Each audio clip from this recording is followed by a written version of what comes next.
This is the story of a real-life hero, someone we've all seen doing things in our childhood that made our hair stand on end, things we could never dream of doing ourselves. But he made those things happen with his strong mindset. However, do you know that he wasn't always this strong and tough-looking man? Inside, he was once weak, scared, anxious, and even depressed. In his autobiography, Mud, Sweat, and Tears, he writes that fear can make you appear tough on the outside, but inside, it weakens you. His greatest fear was heights, known as acrophobia. But, miraculously, a few years later, he would descend from helicopters at the beginning of every episode of his show, and he was part of the UK's Special Forces, the SAS, where he gained extensive experience in parachuting.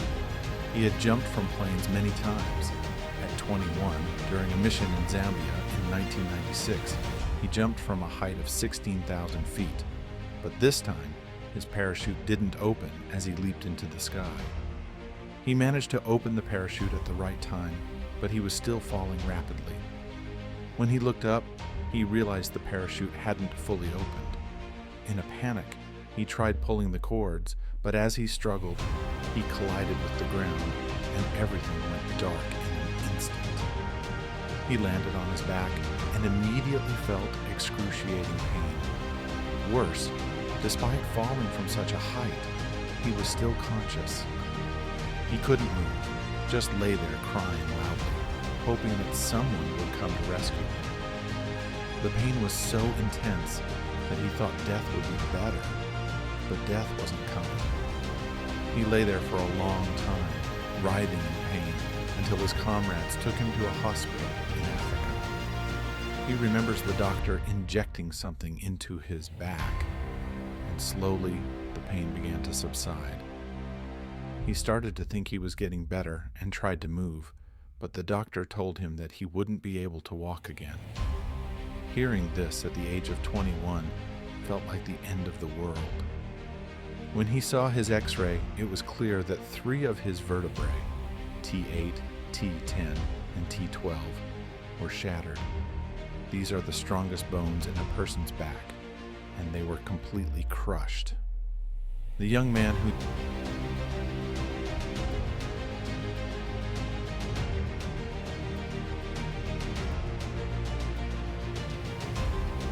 spending a year in the hospital to mend them. Lying in the hospital bed, he thought he might never walk again.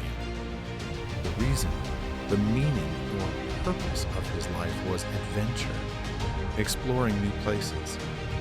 This injury had taken away his reason for living. These thoughts kept him awake at night. He would be drenched in sweat from anxiety, his breath would quicken, and every night he would feel nothing but regret. He pitied himself, hated himself. 2 months had passed, and instead of improving, his condition was getting worse. The pain was increasing, and his body was stiffening. Seeing his condition, he became more negative. He didn't like anything. He would get angry and cry over small things. Slowly, he slipped deeper into depression. People who knew him thought he was a very positive person, mentally tough, and that he would face this challenge with great courage and positivity. But that wasn't the case. He was just 21 and very scared. He couldn't understand how he would live his life going forward, what he would do. All his dreams seemed to be ending before his eyes. Late one night, lying in bed, his gaze fell on a photo frame placed far as away. It was a picture of Mount Everest. Since childhood, it had been his father's dream that one day he would climb Mount Everest. Seeing dust on the photo frame made him feel like dust had settled on his dreams as well, something he couldn't bear. That night, no one was with him. He was alone.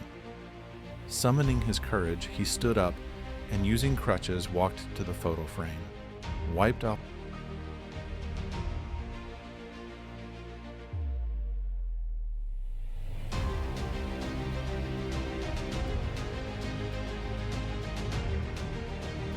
The next day when he woke up, he remembered something his grandmother always used to say, "My son, whatever happens in life happens for the best."